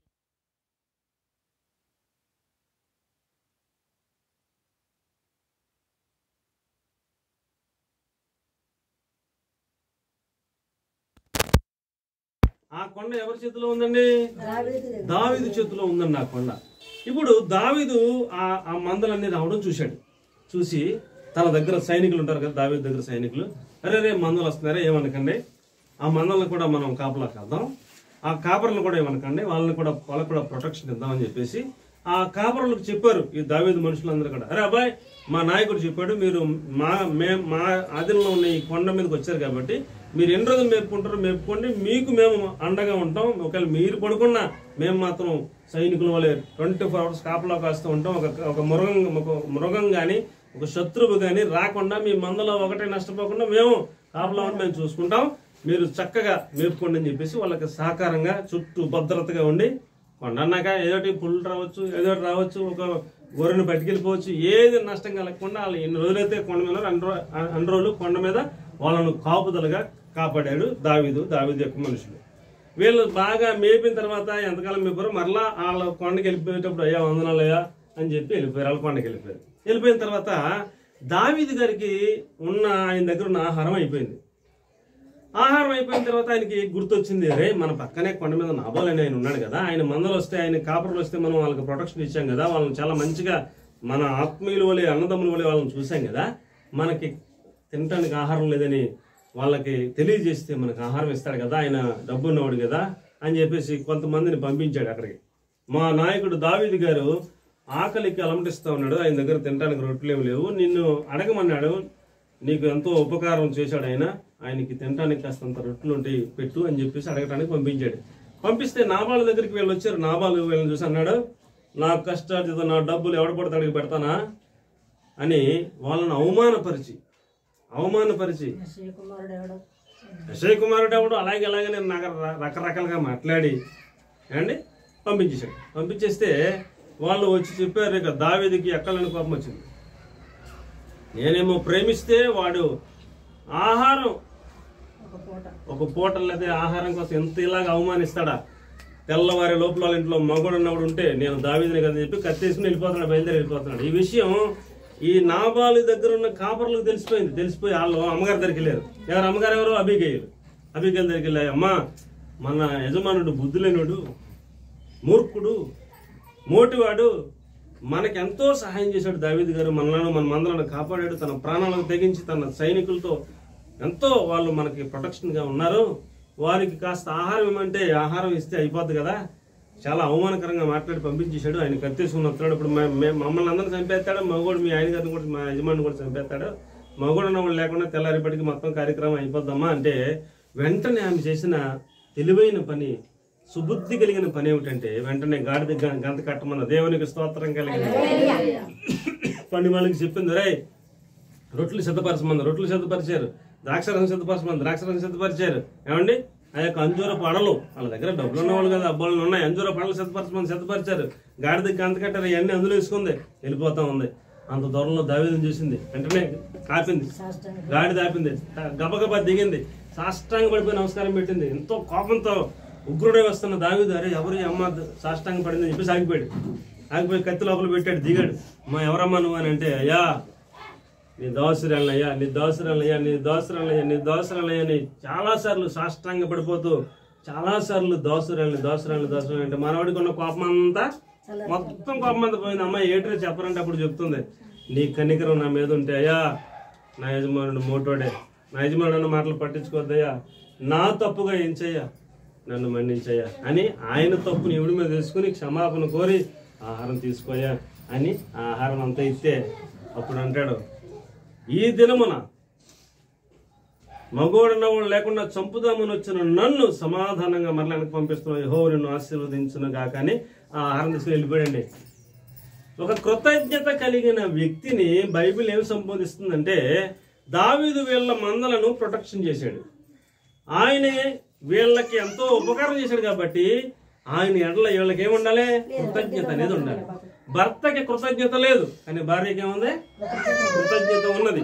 ఆ కృతజ్ఞత ఉంది కాబట్టి ఆయన కోరిన ఆహారాన్ని ఇవ్వడం ద్వారా ఆమె తన భర్తను కాపాడుకున్నది, తన యొక్క కాపర్లందరినీ కూడా కాపాడుకున్నది. చాలా జాగ్రత్తగా ఆమె కృతజ్ఞత కలిగిన స్త్రీగా ఆమె గురించి రాసిపెట్టాడు పరిశుద్ధాత్ముడు. సుబుద్ధి కలిగిన స్త్రీ అని రాసిపెట్టాడు. అమ్మ వాక్యం చదివారా? ఆ వాక్యం చదివారా? 1 సమూయేలు 25:3 సుబుద్ధి కలిగిన స్త్రీ అని రాసిపెట్టారంట. మనం కూడా మన జీవితంలో చాలా మంది మనకి మేలు చేస్తారు, ఉపకారం చేస్తారు. మనం ఒకనొకప్పుడు ఏంటి మన ఇబ్బందులు ఉన్నప్పుడు మనల్ని ఆదుకున్న వాళ్ళు చాలా మంది ఉంటారు, మనల్ని పైకి లేవతీసిన వారు చాలా మంది ఉంటారు, మన కోసం ప్రార్థించిన వారు ఉంటారు, మన కోసం ఉపవాసం ఉన్న వాళ్ళు ఉంటారు, మన కోసం దేవుని సన్నిధిలో గోజాడిన వాళ్ళు ఉంటారు. వారిని దైవ సేవకులను, ఆత్మీయ నాయకులను మర్చిపోకూడదు జీవితంలో. ఒకవేళ మనం ఆస్వాదించబడినా, గొప్పలం అయిపోయినా, పెద్ద పెద్ద ఉద్యోగం వచ్చేసినా, కారులో తిరిగి అంత రేంజ్ వచ్చినా, ఆ దైవ సేవకుడిని మాత్రం చిన్నప్పుడు దైవ సేవకుడిని ప్రార్థన చేస్తే ఎంతటోనని మనం ఆ విషయాన్ని మర్చిపోకూడదు. ఆ కృతజ్ఞత కలిగి ఉంటూ నేర్చుకోవాలి. దేవునికి స్తోత్రం కలిగిన అలాంటి వారిని సుబుద్ధి కలిగిన వారు అంటారు. మా సేవా జీవితంలో ఎన్నో చూస్తూ ఉంటాం. చిన్నప్పుడు కుర్రోడు ఎంత చిన్నప్పుడు వచ్చాడు మా మందిరానికి, చిన్న పిల్లడప్పుడు వచ్చాడు, పెద్దోడు అయ్యాడు. ఏండి పెద్దోడు అయ్యే వరకు మందిరంలోనే ఉన్నాడు, ఉద్యోగం వచ్చే వరకు మందిరంలోనే ఉన్నాడు. ఏండి బ్యాంకులో ఉద్యోగం వచ్చింది. బ్యాంకులో ఉద్యోగం వచ్చాక ఏమండి చక్కగా కారు హడావిడి మేనేజర్ అయిపోయాడు.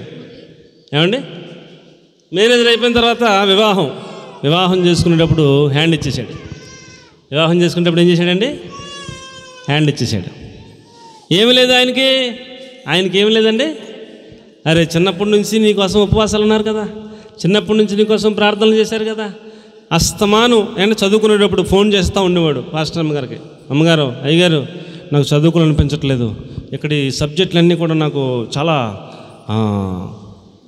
టెన్షన్ వచ్చేస్తుంది, చాలా ఇబ్బంది అయిపోతుంది, నేను డాబా పైకి దూకేద్దాం చచ్చిపోదాం అనిపించేస్తుంది, నా కోసం ప్రార్థన చేయండి అని. ఒకసారి డాబా పైకి కూడా ఎక్కడంట దూకేద్దామని కూడా ప్రయత్నం చేశాడంట. అంత టెన్షన్ వచ్చేస్తుందంట. ఆ బిడ్డ కోసం అనేక రాత్రులు, అనేక సందర్భాల్లో ప్రార్థన చేసి దేవుని సన్నిధిలో ఉపవాసాలు ఉండి ఎన్నో గోజాడి దేవుని సన్నిధిలో పొందుకుంటే ఉత్తీర్ణుడయ్యాడు, ఉద్యోగం వచ్చింది, మేనేజర్ అయ్యాడు, అండి కారు కొనుక్కున్నాడు, అన్నీ ఆయన పెళ్ళి ఇంకో పాస్టర్ గారితో చేయించుకున్నాడు. అండి తర్వాత నుంచి మేము ఎలాగ వెళ్తుంటే అలాగే వెళ్ళిపోతాడు, ఇలాగ వెళ్ళిపోతాడు. మనోడికి ఏం లేదు, కృతజ్ఞత లేదు. కృతజ్ఞత లేని వాడి దగ్గర సకల దుర్గుణాలు ఉంటాయని యేసన్ గారు చెప్తాడు. ఏముంటాయంటండి? కృతజ్ఞత లేని వాడి దగ్గర సకల దుర్గుణాలు ఉంటాయంట వాడి దగ్గర. కృతజ్ఞత ఉన్నవారు ఏమండి, కృతజ్ఞత ఉన్నవాడు ఒక ఆయన ఏం చేశాడంటే, ఒకటి రెండు సార్లు మీకు చెప్పాను, మందిరంలో చిన్నప్పటి నుంచి పెరిగాడంట. మందిరంలో ఆ కుర్రవాడు మందిరానికి వచ్చిన ప్రతి ఒక్క విశ్వాసి చెప్పులు ఆ కుర్రాడికి ఇస్తారంట. ఆ చెప్పులు స్టాండ్లో పెడతాడంట ఆ కుర్రాడు. అండి స్టాండ్లో పెట్టి ఆ నెంబర్ ఉంటుంది కదా, ఆ నెంబరు వీళ్ళకి ఇస్తాడనమాట. ఏ నెంబర్లో పెట్టాడో ఆ నెంబర్ చీట్ రాసి వీళ్ళకి ఇస్తాడు. వీళ్ళు జేబులో చిట్టుకుని మందిరంలోకి వెళ్ళిపోతారు. ప్రార్థన అయిపోయేదాకా చెప్పులు కూడా ఉంటాడు. ప్రార్థన అయిపోయాక వచ్చిన వాళ్ళు వచ్చినట్టుగా చీట్ ఇస్తే ఆ నెంబర్ చెప్పులు వాళ్ళకి ఇస్తాడు, వెళ్ళిపోతూ ఉంటారు. అది డ్యూటీ అనమాట ఆ కుర్రాడికి.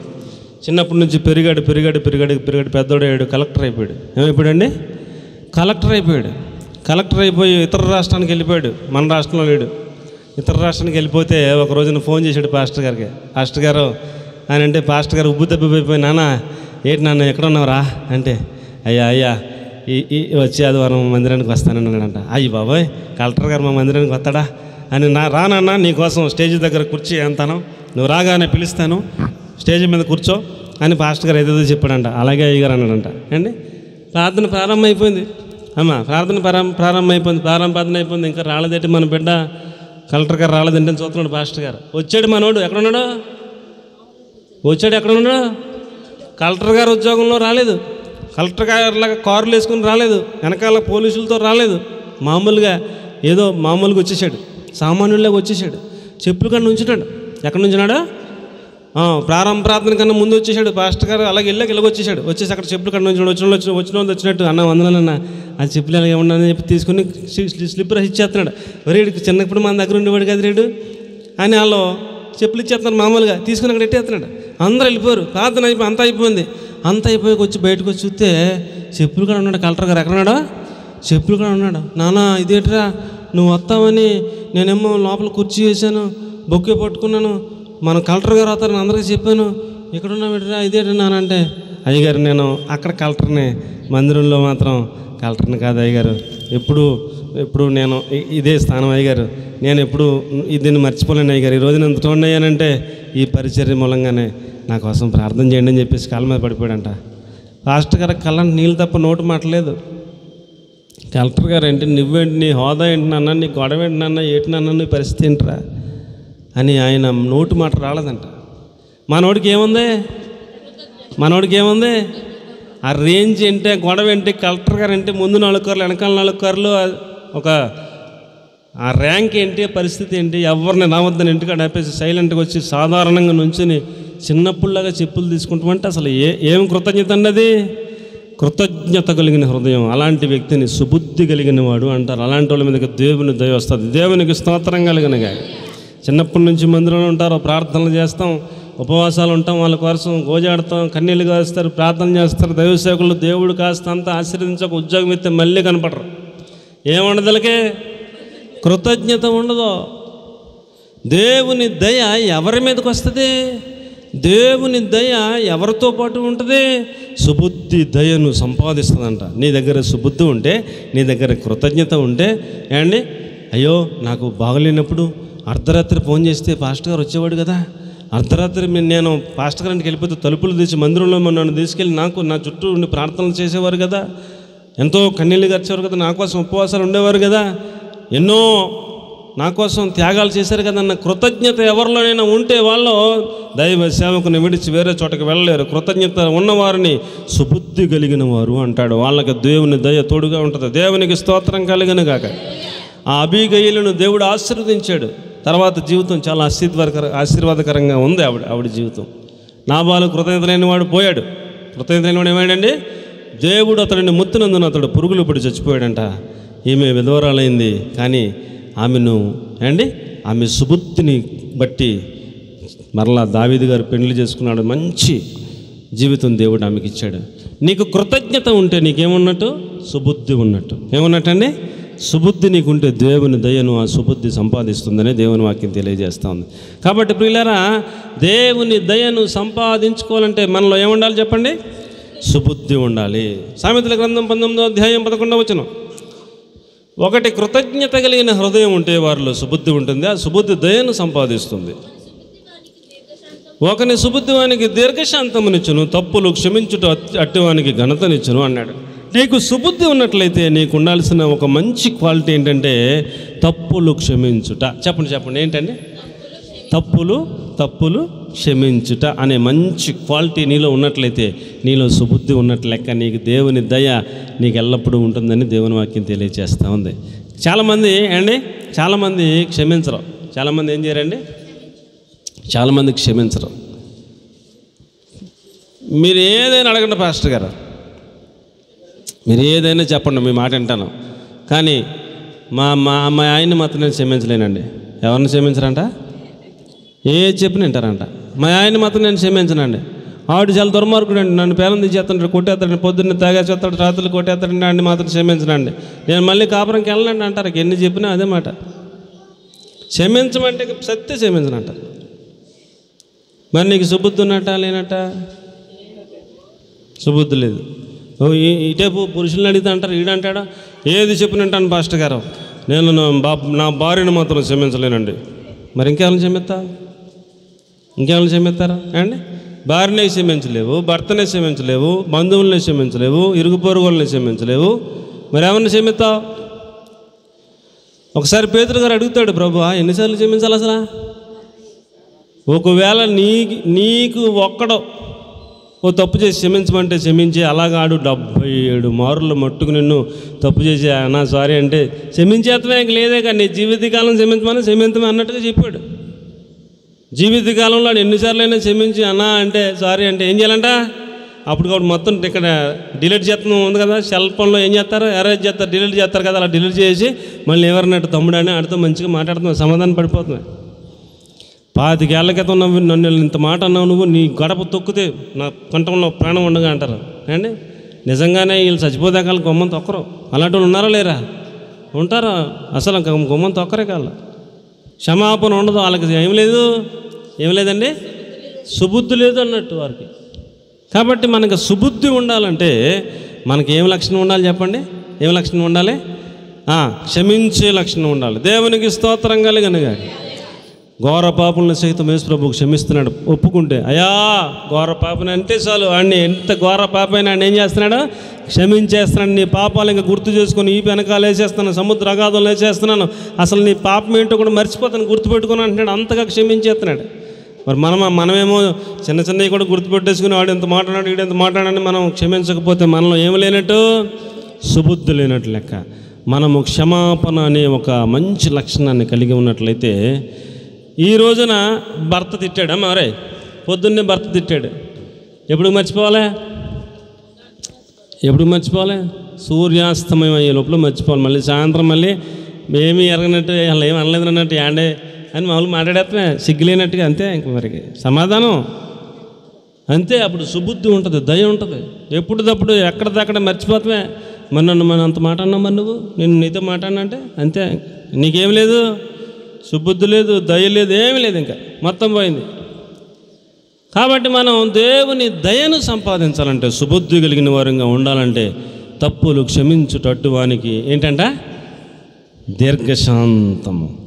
సుబుద్ధి ఏమిస్తుందంటే అండి? దీర్ఘశాంతం ఇస్తుంది. దీర్ఘశాంతం ఏంటి అంటే తప్పులు క్షమించుటట్టు వానికి ఘనతనిస్తుంది అన్నాడు. కాబట్టి ఎన్ని తప్పులు చేసినా ఆ తప్పులను ఏం చేస్తా పోవాలి? మనం క్షమించుకుంటా పోవటమే దీర్ఘశాంతము అన్నాడు. సుబుద్ధి దీర్ఘశాంతాన్ని ఇస్తుంది. దీర్ఘశాంతం తప్పులు క్షమించే మనసునిస్తుంది. కాబట్టి ఇదంతా లింక్ అనమాట అండి. దీర్ఘశాంతం, తప్పులు క్షమించేవాడికి దీర్ఘశాంతం ఉంటుంది. దీర్ఘశాంతం అంటే ఏంటండి? తెలుగులో దీర్ఘశాంతం అంటే ఇంగ్లీష్లో లాంగ్ సఫరింగ్ అంటే, నా మాట అలాగే. లాంగ్ సఫరింగ్ అంటే ఏంటి? లాంగ్ సఫరింగ్ అంటే ఏంటి? సఫరింగ్ అండి. ఇవాళ ఈరోజు ఏదో అంటది భర్తనే, ఇవాళ బాధపడతాడు, క్షమించేస్తాడు, మళ్ళీ రేపు పొద్దున్న మళ్ళీ ఏదో అంటది. ఈ జీవితకాలం అంతే. ఇంకా ఏదోటి అంటమే వాళ్ళకి అలవాటు. అలాగా ఏదోటి వేస్తారు ఒక సొరక, సాయంత్రానికి మళ్ళీ ఆయన మామూలుగా దీర్ఘశాంతంగా వెళ్ళినాడు కాబట్టి ఏం చేస్తాడు? క్షమించేస్తుంటాడు, మాట్లాడుతుంటాడు, మళ్ళీ రేపు పొద్దున్న మళ్ళీ సొరకేస్తుంటారు. అరే నేను అన్నాను కదా బాధపడ్డాడు పాపం ఆయన, మళ్ళీ ఇవాళ అనుకుంటానే ఉండదు. ఇక ఇలాగ దీర్ఘశాంతం ఎంతకాలం? లాంగ్ సఫరింగ్ అంటే జీవితకాలం అంతా ఎల్లప్పుడూ వాళ్ళు ఎత్తాను ఉంటారు, ఈయన క్షమింతాను ఉంటాడు, లేకపోతే ఈయన ఎత్తాను ఉంటాడు, వాళ్ళు క్షమింతూ ఉంటారు. ఒక్కొక్కడు బాగా తాగేసి వస్తుంటాడు కదా. ఎన్ని రోజులైనా అంతే, సంవత్సరాలు గడిచిపోతుంటే అంతే.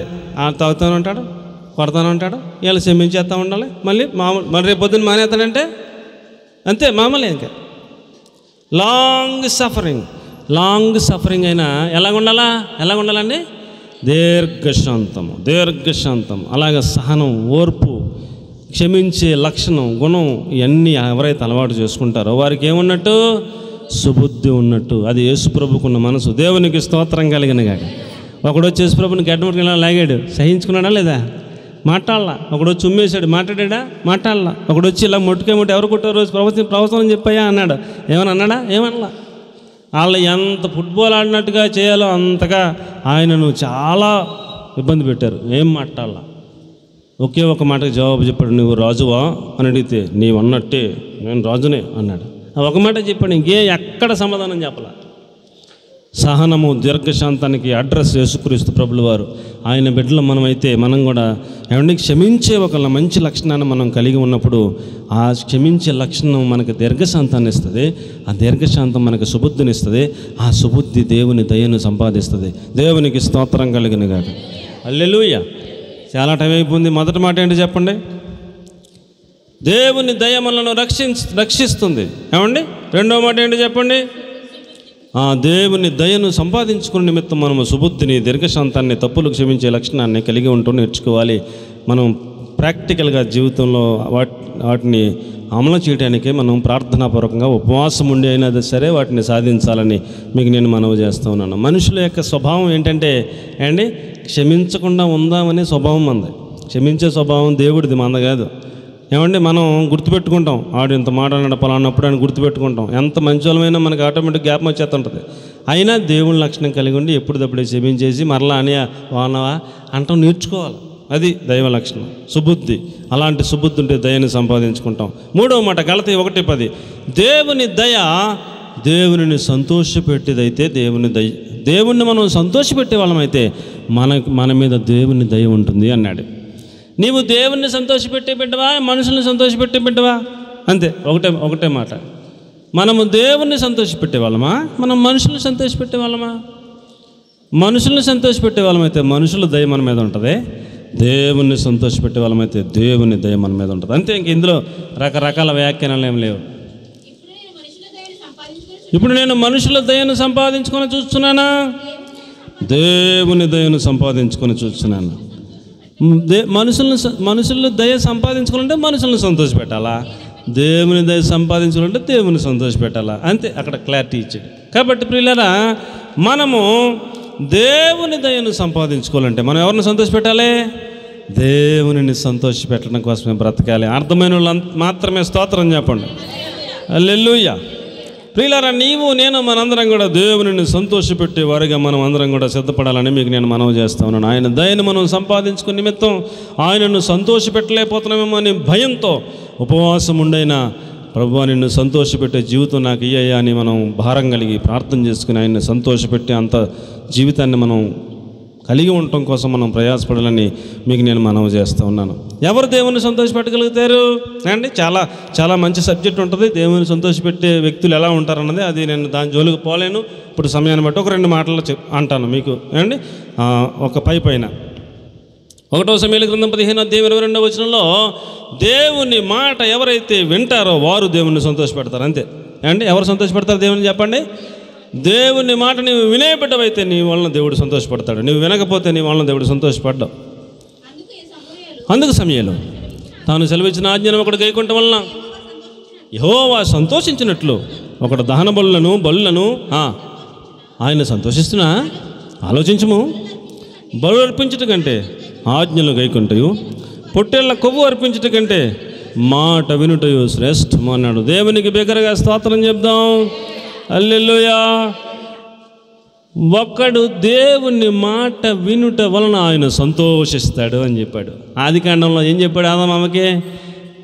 ఏదైనా తోట మొత్తం అంతా చూపించి ఇందులో ఉన్న చెట్లు ఫలాలన్నీ మీరు తినొచ్చు, కానీ ఒక్క చెట్టు చూపించాడు. ఎన్ని చెట్లు చూపించాడండి? ఒక్క చెట్టు చూపించాడు. అనుకుందాం మనం 1000 చెట్లు పళ్ళు మీరు తినొచ్చు, ఒక్క చెట్టు చూపించి అది మాత్రం తినొద్దు అన్నాడు. ఎన్ని తినొద్దు అన్నాడండి? ఒక్క చెట్టే. ఆ పండు మాత్రం తినదు, తినమని చచ్చిపోతారని చెప్పాడు. అది ఒకటే మానేసి ఇక్కడ 1000 చెట్లు ఉన్నాయో 1,00,000 చెట్లు ఉన్నాయి, మొత్తం అన్ని మీ ఇష్టం, మీకు నచ్చింది తినమన్నాడు. ఎన్ని చెట్లు ఉన్నాయి మనకు వెళ్దాం, ఏదైనా తినొచ్చు, అది ఒక్కటే మాత్రం తినొద్దు అన్నాడు. ఇలా మాట విన్నంతసేపు ఆయన చాలా సంతోషంగా ఆనందంగా ప్రతిరోజు వచ్చేవాడు, వాళ్ళతో ముచ్చరించేవాడు, వాళ్ళతో సంచరించేవాడు, చాలా ఆనందంగా ఉండేవాడు. అండి ఆ మాట ఎప్పుడైతే అతిక్రమించారో, తినేశారో ఏమైందండి? వాళ్ళని బట్టి ఆయన సంతోషించే దేవుడుగా లేడు. ఆయన వచ్చాడు, వీళ్ళేమో దాక్కున్నారు, రోజు ఎదురుగా వచ్చేవారు, ఎదురుగా రాలేకపోయారు, ధైర్యం సరిపోలేదు. ఏనానా అంటే మాకు దిగంబరులు అని తెలిసింది, ఇప్పుడు దాకా లేని దిగంబరత ఇప్పుడు తెలిసింది. తినద్దన్న పూట తిన్నారంటే మరి తిన్నాను మరి అని. ఈయనేమో భార్య మీద గంటాడు, భార్య ఏమో సర్ప మీద గంటింది, ఎవడు ఒప్పుకోలేదు, బయటికి గంటేయవలసిన పరిస్థితి వచ్చింది. సంతోషం ఉందా? లేదండి. సౌలును దేవుడు రాజుగా నిర్ణయించి ఏమండి నాన్న అమాలేకీయుల మీదకి వెళ్ళి అమాలేకీయులను సంహరించాలని, మొత్తం స్త్రీలని, పురుషులని, పిల్లలని, పశువులని ఏమీ చూడకుండా సమూల నిర్మూలన చేసిరా అని చెప్పేసి పంపిస్తే సౌలు ఏం చేస్తున్నాడు? బలిసిన పశువులన్నీ పక్కన పెట్టాడు, అగగును రాజును పక్కన పెట్టాడు, అవన్నీ తీసుకొచ్చి అక్కడ పెట్టి మిగతా అంతా సమూల నిర్మూలన చేశాను అంటున్నాడు. అప్పుడు సమూయేలు అంటాడు, మరి నాకు ఇన్నిచున్న రంకెలేంటి అని అడిగితే వేరే ఏదో చెప్తున్నాడు స్టోరీ. అలా కాదు నాన్న, నువ్వు దహన బలులు కొవ్వు అర్పించడం వలన దేవుడు సంతోషించడు, ఆయన మాట వినుట శ్రేష్టం అని చెప్పాడు. దేవునికి స్తోత్రం కలిగినగా. దేవుని మాట తూచా తప్పకుండా ఎవరైతే వినగలుగుతున్నారో వారిని చూసి ఆయన చాలా సంతోషిస్తాడు. కాబట్టి మనం ఏమండి ఆయన దయ మన మీదకి రావాలంటే ఆయన వాక్యాన్ని శ్రద్ధగా ఆచరించే అలాంటి భక్తి మనం నేర్చుకోవాలని మీకు నేను మనవి చేస్తున్నాను. దేవుని వాక్యానుసారంగా జీవించే అలాంటి భయభక్తులు మనకి ఉండాలి. ఆయన వాక్యాన్ని చాలా సీరియస్గా తీసుకోవాలి. ఆయన వాక్యాన్ని చాలా జాగ్రత్తగా ధ్యానం చేయాలి. ఆయన వాక్యానుసారంగా నేను జీవించాలని ఒక పట్టుదల కలిగిన వాళ్ళమై మనం ఆయన మాట వినే బిడ్డలంగా ఉన్నట్లయితే వాళ్ళని చూసి ఆయన చాలా సంతోషిస్తాడు. ఇలాంటి జీవితం కోసం మనం ఉపవాసం ఉండాలి, ఖచ్చితంగా ఉండాలా వద్దా? మనుషులను సంతోషపెట్టడానికి రకరకాలు చేస్తున్నారు కదా పనులు. ఏమంటే చేస్తలేదా? మనుషులను సంతోషపెట్టాలని ఎన్ని రకాలు చేస్తున్నారా అమ్మా? ఎన్ని రకాలు చేస్తున్నారా? చిన్నప్పుడంట బ్యాంక్ మేనేజర్ దగ్గరికి వెళ్ళేటప్పుడు ఎక్లసిన కోడిపుంజట్టుకు వెళ్ళి ఎత్తే ఆయన సంతోషపడిపోయి నీకు ఏం పని చేయాలన్నా అని అడిగాడంట. అయ్యగారు పలానా పని అంటే ఆడికి లోన్ శాంక్షన్. ఎవరికే? అది మరి మిగతా వాళ్ళకి సీక్రెట్ తెలదాలి. మామూలుగా వచ్చి నాకు లోన్ ఏమంటే ఎవరికి లోన్ రాదు, వస్తుందా? ఎవరికి లోన్ రాదు. ఇన్ని చెప్తాడు, అది ఆ కాయింది మట్టరా, ఈ కాయింది మట్టరా, ఈ కాయింది మట్టరా, ఆ కాయింది మట్టరా, అది అట్టు ఇది అట్టుకొస్తుంది, అట్టు 3 నెలలు తిప్పుతాడు, లేదంటాడు కడకే. అన్ని తిప్పినా అన్ని చేసినా 3 నెలలు తిరిగినా 4 నెలలు తిరిగినా ఏం లేదు, లోన్ లేదంటాడు. ఏదో మెలాడతాడు. కానీ ఫస్ట్ రోజునే ఈ సీక్రెట్ తెలిసినట్టు ఎక్లాసిన కొడుపుని ఎట్టుకెళ్తాడు, ఆయన చేతిలో పెడతాడు. అల్లెలుయా, నీకేం కావాలరా? నాకు లోన్ కావాలి అయ్యగారు, నీకు గ్రాంటెడ్. 2వ రోజు నాకు లోన్ పడిపోద్ది అంతే. మనుషులను సంతోష పెడతాక చాలా ట్రిక్కులు మనకు తెలుసు, మంచి మంచి తెలివితేటలు ఉంటాయి. మరి దేవుని సంతోషపెట్టాలంటే ఏం చేయాలండి? ఆయన మాట విని వారిని ఎందు ఆయన సంతోషిస్తాడు. జకర్యా గ్రంథం 4వ అధ్యాయం 10వ వచనం. ఇంకెక్కువ చెప్పలేను, టైం లేదు. జకర్యా 4:10. జెరుబ్బాబెలు చేతిలో నూలు గుండు ఉండుట చూసి యెహోవా సంతోషిస్తున్నాడు అన్నాడు. అమ్మా దొరికిందా? జకర్యా అమ్మా 4:10.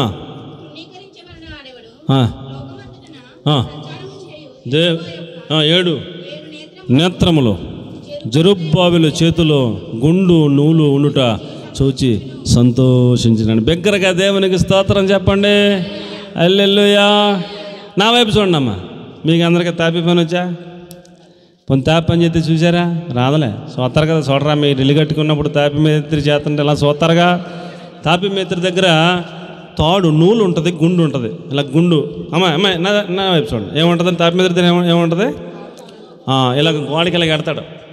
గోడకి ఇలా ఎడితే అది ఇలా కిందకి అలాగ ఎలాడుతూ ఉంటుంది. అది సమానంగా ఉంటే ముందుకు వెళ్తాడు, తేడాగా ఉంటే దీన్ని ఇలా జరుపుతాడు కదా, అంతేనా?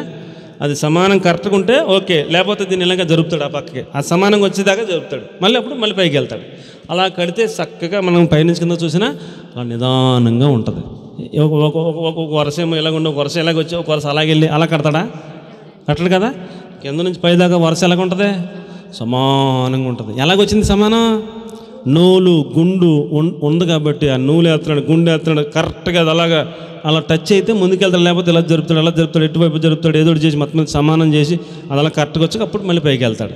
ఈ అంత లెక్క కట్టినా అలా సుత్తి ఎలా ఉంటుంది? అది సమానంగా ఏక్లెస్గా ఉంటుంది. కాబట్టి నీ చేతిలో ఏముండాలా? నీ చేతిలో నూలు ఉండాలా? నీ చేతిలో గుండు ఉండాలా? నీ చేతిలో నూలు గుండు ఉంటే నీ ప్రవర్తనను నీవే సరి చేసుకునేంత జ్ఞానం నీకుంటే అలాంటి బిడ్డలను చూసి దేవుడు సంతోషిస్తాడు. నిన్ను చూసి, నీ ప్రవర్తన చూసి మీ అమ్మగారు పిలిచి హాయ్ నీ ప్రవర్తన బాగలేదని చెప్తే ఇంక నీ దగ్గర ఏమి జ్ఞానం ఉన్నట్టు? నిన్ను చూసి మీ పాస్టర్ గారు కేకేసి అమ్మ ఎలా ఉండకూడదు, ఇది మార్చుకో అని చెప్తే ఇంక నీ దగ్గర ఏముంది జ్ఞానం అండి? నీ ప్రవర్తనను నీవే కనిపెట్టుకుని ఏదైనా పొరపాటు ఉందేమో వాక్యానికి విరుద్ధంగాని గమనించుకుని నిన్ను నీవే ఏ వరుస వరుస సరి చేసుకుని లైన్గా కట్టుకునే అంత ఆత్మీయ జీవితాన్ని ప్రాక్టికల్గా నీకు చేతనైతే అలాంటి బిడ్డను చేసి దేవుడు సంతోషిస్తాడంట. దేవునికి స్తోత్రం కలిగనగా. హల్లెలూయా. ఏమండి, సేవకుల పని ఏంటంటే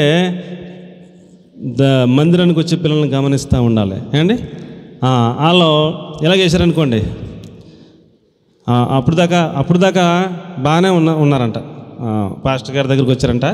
ఫోటో తీస్తానంట ఒక ఆయన. ఫోటో తీస్తానన్నాక ఇలా తీసి ఇలా ముందుకేసిందంట ఆ పిల్ల. ఫోటో తీస్తానన్నాక ఏం చేసిందంట? ఓ పిల్ల ఏం చేసిందంట? వెనకాల ఉన్న జుట్టు తీసి ఎక్కడేసిందంట? ముందుకేసిందంట. ఈయన ఇలా చూసి అమ్మో ఇదేంటి ఇలాగ వేసింది దయ్యంలాగా అని చెప్పేసి రాగరా అని చెప్పేసి పక్కకు తీసుకెళ్ళమ్మా, వెనక్కి వేసుకోవాలి, ముందుకు వేసుకోకూడదు.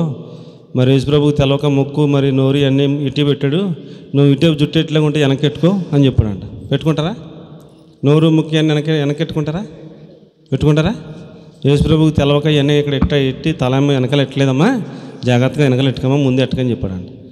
కాబట్టి ఏదైనా పొరపాటు ఉంటే సేవకుడు చూసి గద్దిస్తేనే కానీ నీకు అర్థమైపోతే మరి నీకు ఏమి క్రమం ఉన్నట్టు లెక్క. ఏమండి, వాక్యాన్ని శ్రద్ధగా చదివితే, అర్థం చేసుకునే బుద్ధి ఉంటే, క్రమశిక్షణ ఉంటే, నీ చేతిలోనే నూలు గుండు ఉంటే, దాన్ని తూకం వేసుకునే తెలివితేటలు నీకు ఉంటే, ఎక్కడైనా గోడ తప్పిపోతానని నీకే అర్థమైతే బయటోడు చెప్పాల్సిన పని ఏముందో. దేవునికి స్తోత్రం చెప్తలేదు మీరు. ఏమండి, నీ ప్రవర్తనను నీవే కనిపెట్టుకుంటే సూపర్ అన్నాడు. ఇంకొకరు కనిపెట్టి చూసి అమ్మా ఇలాగ ఉండకూడదని చెప్తే ఏమండి, మరి నువ్వేం చదువుతున్నట్టు బైబిల్? మన ప్రవర్తనను మనమే. దావీదు గారు అంతటోడే, ఏమండి, దావీదు గారు అంతటోడే తప్పు చేసి ఏమన్నట్టుగా మామూలుగా సింహాసనం కూర్చున్నాడు. నాతాను ప్రవక్తను పంపిస్తే నాతాను ప్రవక్త కథలాగా చెప్పి నువ్వు మీరే తీర్పు చెప్పాలి రాజుగారు అంటే, ఎవడు వాడు మరణమునకు పాత్రుడు అని తీర్పు ఇచ్చేస్తున్నాడు. అప్పుడు మెల్లిగా నాతాను అన్నాడు, ఆ మనుషుడు నీవే అన్నాడు. మనోడికి మొత్తం బుర్ర పాడైపోయింది. నేనే అయితే చాలా జాగ్రత్తగా చెప్పాడు నా ప్రవక్త అని. అప్పుడు మరణానికి పాత్రుడని తీర్పు మరి ఆయన ఇచ్చాడు కదా. అప్పుడు సింహాసనం దిగి గోనెపట్ట ధరించుకుని బూడు తెచ్చుకొని దుఃఖంతో పశ్చాత్తాప హృదయంతో ఏడ్చి మరలా దేవుని దగ్గరికి క్షమాపణ ఆత్మను మరలా సంపాదించుకోవడానికి మీకు నేను మనవి చేస్తున్నాను. కాబట్టి ప్రియులారా, మన తప్పును మనమే కనిపెట్టుకునే అంత నూలు గుండు మన చేతిలో ఉంటే ఇంకొక ప్రవర్తన పంపించి చెప్పించి అప్పుడు రియలైజ్ అయ్యే అంత అవకాశం ఎందుకు అండి? ఎంత పెద్ద పెద్ద భక్తులమైనా మన తప్పులు మనకు కనపడవు. అది అసలు లిటిగేషన్. అది ఎవరి తప్పులు వాళ్ళకి ఏమవుతుందండి? ఎవరి తప్పులు వాళ్ళకి కనపడవు. కానీ మనకు ఒక అలవాటు ఉండాలి. ఏం అలవాటు ఉండాలి? ఏ రోజుకో రోజు సాయంకాలం పూట నూలు గుండు పట్టుకుని ఈ రోజంతా ఏమైనా తేడాగా వెళ్ళానా, ఏదైనా మాట్లాడకూడదు ఏమైనా మాట్లాడానా, ఎక్కడైనా చూడకూడదు ఏమైనా చూశానా, దేవుడికి వ్యతిరేకంగా నడిచానా అని నూలెట్టుకుని గుండెట్టుకుని తూక వేసుకుని ఈరోజు కట్టుకున్న గోడ రోజుకో లైన్ కట్టుకుంటున్నాం కదా. అలాగే మన జీవితం ఆత్మీయ ఇల్లు మనం చచ్చిపోలేగా పూర్తి చేసుకోవాలి. ఒక మందిరంలో కట్టుకోవాలి. ఇవాళ 2 ఇటుకలు కట్టుకున్నాం, ఆ 2 ఇటుకలు కట్టుకోలేదని సాయంకాలం చూసుకుంటాం చేతనవాలా ఏంటి, చూసుకుని నూలు గుండు చూసుకుని కరెక్ట్గా ఉంది, ఏదైనా తేడా ఉండే ప్రభు సరి చేయనైనా అని ప్రార్థన చేసుకుంటే అవి ఒప్పేసుకుంటే మనకు చేతనకపోతే ఆయన సరి చేసి పెడతాడు. 2 మిత్రులు అనుకోండి, వీడికి చేతనం లేదు ఆడిని అడగడం, మనం ఏం చేయాలి? ఆడిని అడిగితే అప్పుడు ఆడన్నా చెప్తాడు, రే ఇలాగ ఇది ఏంటది ఇలా ఉంటుంది కదా, పొడుగ్గా బద్దెట్టి కొట్టరా ఏదో చెప్తాడు అవతలోడు. యేసుప్రభుని అడిగితే ఆయన సాయం చేస్తాడు మనకి. ఏమండి, మనం మన జీవితాన్ని కట్టుకోవడం నేర్చుకోవడానికి కావలసిన పదార్థాలు ఏమిటట? నూలు గుండు మన చేతిలో ఉండుట చూసి ఆయన సంతోషిస్తాడు అన్నాడు. అలాంటి బిడ్డలమైతే అలాంటి దేవుణ్ణి సంతోషపెట్టే లక్షణం జీవితం మన దగ్గర ఉంటే ఆయన దయ మన మీదకి వస్తుంది. దేవునికి స్తోత్రం కలుగునుగాక. హల్లెలూయా. యెషయా గ్రంథం 42:21 చూస్తే నీతిని బట్టి దేవుడు సంతోషిస్తాడు. నీవు నీతిగా జీవిస్తూ ఉంటే, నీవు అవినీతి కార్యక్రమాల మీద చేయకుండా బతుకుతూ ఉంటే నిన్ను చూసి దేవుడు సంతోషిస్తాడు. ఇంకెక్కువ చెప్పలేను. ఉపదేశ క్రమం ఒకటి దేవుడు ఏర్పాటు చేశాడు, నీతిని బట్టి ఆయన సంతోషిస్తాడు అని చెప్పి రాయబడి ఉంది. 21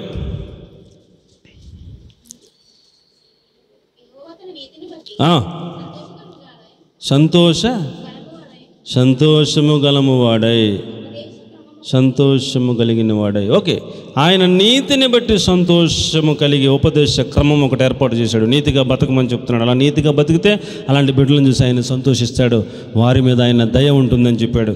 యాకోబు పత్రిక 2:25 యాకోబు పత్రిక, రాహాబు క్రియల మూలముగా నీతి మంతురాలని తీర్పు పొందింది అన్నాడు. కాబట్టి మనం విశ్వాసము ద్వారా నీతిమంతులుగా తీర్చబడాలి, అలాగే క్రియల మూలంగా కూడా మనం నీతిమంతులుగా తీర్చబడాలని దేవుని వాక్యం తెలియజేస్తూ ఉంది. అలాంటి వారిని బట్టి 2:25 రాహాబు వేశ్య కూడా చేర్చుకొని పంపివేయుట ద్వారా క్రియల మూలముగా ఆమె నీతిమంతురాలని ఎంచబడిను కదా అంటాడు. కాబట్టి ప్రియులారా, మనము క్రియల మూలముగా నీతిమంతులంగా జీవించగలిగితే అలాంటి బిడ్డలను చూసి ఆయన సంతోషిస్తాడు. ఎవరిని చూసి సంతోషిస్తాడు చెప్పండి? ఆయన మాట వినేవారిని చూసి సంతోషిస్తాడు. నూలు గుండు ఎవరి చేతిలో ఉంటాయో వాళ్ళని చూసి సంతోషిస్తాడు. నీతిగా బతికితే, ఉపదేశ క్రమం ప్రకారం బ్రతికితే వాళ్ళని చూసి సంతోషిస్తాడు. క్రియల మూలంగా నీతిమంతులంగా తీర్చబడిన వాళ్ళని చూసి సంతోషిస్తాడు. అలాగ దేవుణ్ణి సంతోషపెట్టే జీవితం నీలో ఉంటే నీకు ఆయన దయ ఉంటుంది అని దేవుని వాక్యం తెలియజేస్తూ ఉంది. దేవునికి స్తోత్రం కలుగునుగాక. హల్లెలూయా. ఇంత మటుకు చాలు అనిపిస్తుంది నాకు. ఇంకా మిగిలిన మాటల తర్వాత మనం ఆలోచన చేయడం మంచిది. అలాగున్న దేవుడు మనందరినీ ఆశీర్వదించునుగాక. ఆమేన్. అందరూ మోకరించండి, ప్రార్థన చేసుకుందాం. 3 మాటలు మనం ఆలోచన చేసాం. నేను 7 మాటలు సిద్ధపడ్డాను. దేవుని చిత్తమైతే మరొకసారి మనం ఆలోచించేద్దాం. సమయం చాలా అయింది. మోకరించి మనం అందరం కూడా, ప్రభువా నీ దయ నా మీదకి రానివ్వండి ప్రభువా, నన్ను రక్షించిన ప్రభు అని మొదటి పాయింట్. 2వ పాయింట్లో ఏమిటండి అమ్మా? నాకు సుబుద్ధినివ్వండి ప్రభు అని 2వ పాయింట్ కోసం. నిన్ను సంతోషపెట్టే జీవితం నాకు ఈ ప్రభు అని 3వ పాయింట్ కోసం. అందరం ఒక 2 నిమిషాలు ప్రార్థనలో గడపాలని మీకు మనవి చేస్తూ ఉన్నాను. ప్రభువా నన్ను కనికరించండి, నా యందు నీ దయ చూపించండి ప్రభువా, నన్ను కనికరించండి అని మనం గోజాడదాం. ప్రార్థన చేసుకుందాం, ప్రార్థన చేసుకుందాం, ప్రార్థన చేసుకుందాం, ప్రార్థన చేసుకుందాం. అందరూ మోకరిస్తే మంచిది. మోకరించలేము అన్నవాళ్ళు మాత్రం కుర్చీలో కూర్చోండి. మోకరించి, అయ్యా నిన్ను సంతోషపెట్టలేకపోతున్నాను, నన్ను క్షమించు ప్రభువా, నన్ను రక్షించిన ఆయన, నీ దయ నా మీదకి రానివ్వండి ప్రభువా అని ప్రార్థన చేద్దాం, గోజాడదాం. సుబుద్ధిని అనుగ్రహించమని,